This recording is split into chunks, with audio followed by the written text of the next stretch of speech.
दोस्तों, गांधी जी को भारत को आजादी दिलाने और उनकी अहिंसावादी सोच की वजह से दुनिया भर में आदर्श पुरुष के रूप में जाना जाता है। लेकिन आपको गांधी जी का वह पहलू जानकर बड़ी हैरत होगी जिसका जिक्र किताबी पन्नों में तो किया गया है, लेकिन उनके बारे में कोई बात नहीं करना चाहता। गांधी जी के जीवन के ये पहलू उनके द्वारा आश्रम में औरतों के साथ किए गए अश्लील प्रयोगों से है।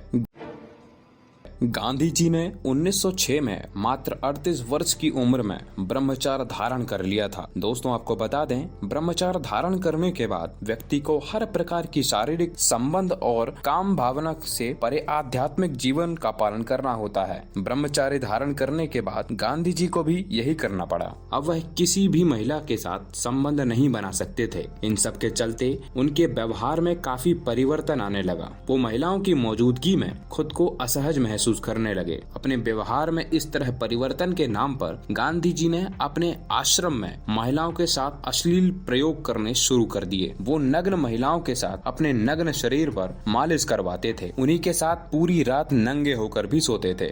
शाबाश! आपको बता दें कि आश्रम में मौजूद महिलाओं में उनकी पौत्र भतीजी मनुबेन भी शामिल थी। इस तरह के प्रयोग से गांधी जी के समर्थकों में आक्रोश की भावना उत्पन्न हो जाती है। यहाँ तक कि जवाहरलाल नेहरू, जो कि गांधी जी के सबसे करीब थे, उन्हें भी यह असामान्य लगा। 1907 में गांधी जी ने अपने अखबार इंडियन ओपिनियन में लिखा कि यह हर भारतीय नौजवान का कर्तव्य है कि वह शादी न करे, और अगर किसी कारणवश शादी करनी भी पड़े तो वह कम से कम अपनी पत्नी के साथ शारीरिक संबंध न बनाए।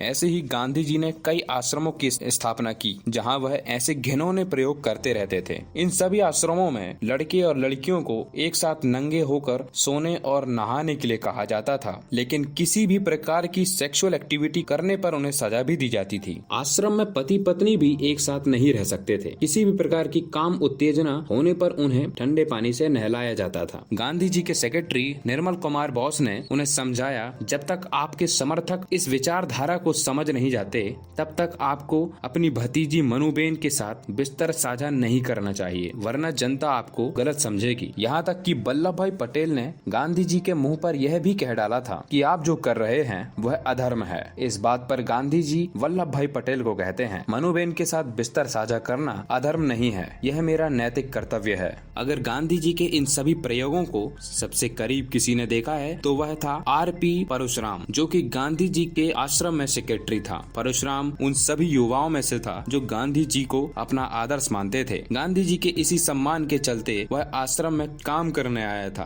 गांधी जी की काली करतूतें देखकर उसने 2 वर्षों में ही अपनी नौकरी छोड़ दी। नौकरी छोड़ने के दौरान उसने एक खत में गांधी जी द्वारा अश्लील प्रयोगों के बारे में बताया। उसने लिखा कि आप हमारे राष्ट्रपिता हैं, मैं आपके कार्यों से हमेशा प्रभावित रहा हूँ। जब मैं पहली बार टाइपराइटर के तौर पर आश्रम में आया था तब मेरे मन में आपके लिए और आश्रम वासियों के लिए काफी सम्मान था। आश्रम में पहले 24 घंटे बिताने के बाद मैंने आपके सम्मान के प्रति एक बहुत बड़ा हिस्सा खो दिया। आपके महिलाओं के साथ निर्वस्त्र सोने और नहाने के मैं सख्त खिलाफ हूँ। मैं खिलाफ हूँ कि आप उन युवाओं को अपने प्रयोग के लिए इस्तेमाल करते हैं बिना ये सोचे कि उन्हें कैसा महसूस होता होगा। दोस्तों, आपको बता दें कि मनुबेन द्वारा लिखी गई डायरी में गांधी जी को इन प्रयोगों में उनकी भतीजी मनुबेन, सुशीलाबेन और आश्रम की कई अन्य महिलाओं के साथ किए गए विलास का उल्लेख है।